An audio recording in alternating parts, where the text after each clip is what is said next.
Yeah, so Vibe. Okay. So Vibe is like, Ryan Dunn says to me one day, Ryan Dunn is one of our top salesmen at Croft. He's great. You should reach out to Ryan someday. Yep. He says, hey, I saw this guy in Chicago. I'm like, oh, yeah? He's like, he kind of looks like you a little bit. I'm like, really? He's like, yeah. He has a Maserati. I'm like, okay.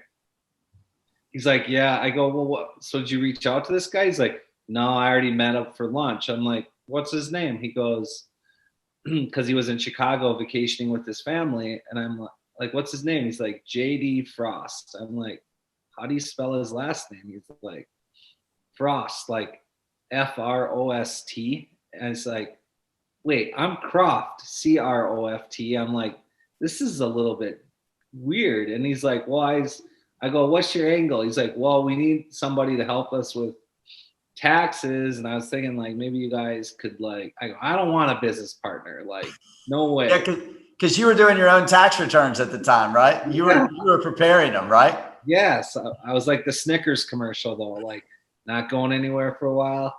Grab the Snickers. Oh my gosh, that brings back some memories. Wow.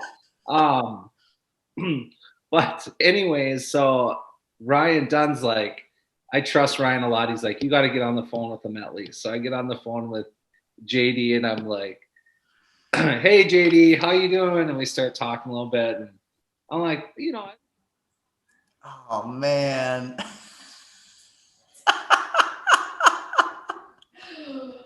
He's gonna get so pissed. Oh man. It's his internet, unfortunately. Hey, we had some technical difficulties there. Paul's going to be with us right here.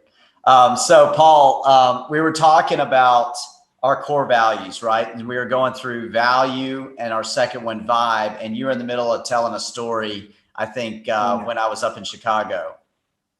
Yeah, I was saying that when we first talked on the phone, there's a movie called like How to Lose a Guy in 10 Days.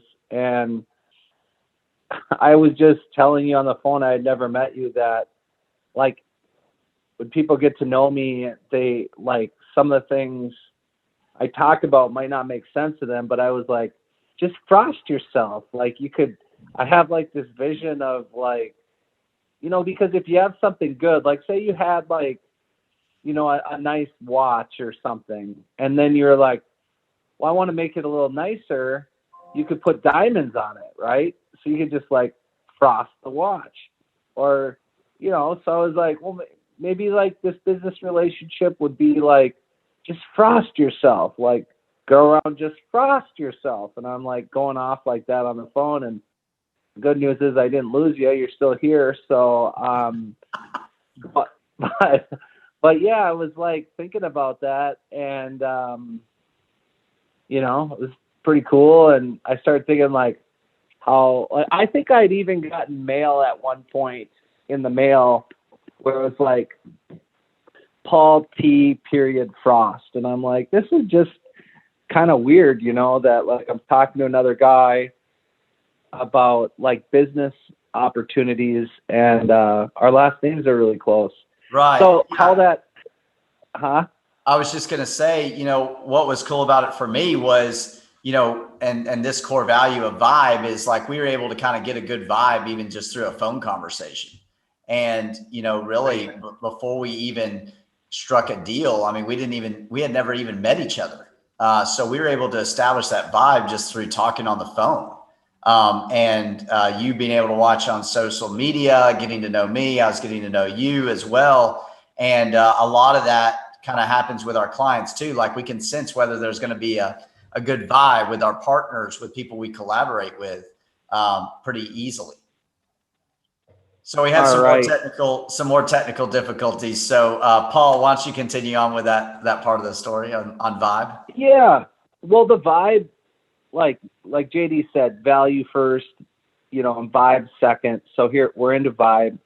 So vibe is really important, because if you have a business and it's your baby, and you want to talk to somebody about it, and you're going to trust major financial decisions within that business, you're not going to do that with just anybody. Like, they might be the best accountant in the world, but see, this is what most accounting firms haven't figured out. The world's changing. There's a lot of smart people that can get information at their fingertips, so that, you know, the accountant that used to be kind of like, you know, super smart with a shirt and tie on, and like everybody wanted to go see him or her.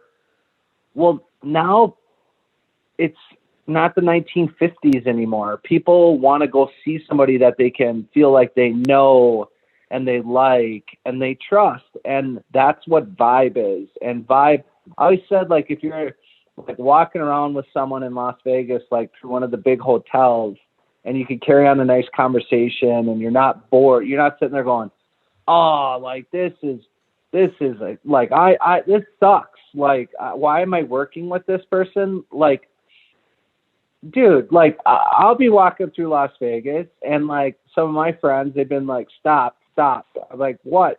They're like, take a picture by this Louis Vuitton store. And I'm like, why?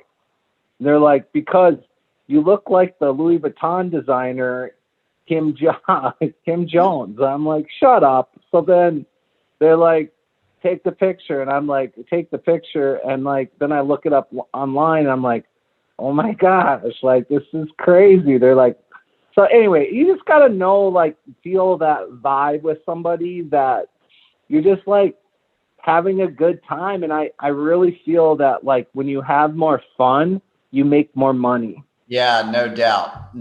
And I love, you talk about that all the time. And that's what I love about our partnership is you're always focused on having fun. So, and I like what you're talking about on the accounting side too, you know, with the 1950s accountant. You're exactly right. People can find out information more now than they ever could, and it's right at their fingertips. So that idea of like the information almost makes that like a commodity. And what I think separates us and creates that value is the vibe that we have with those clients.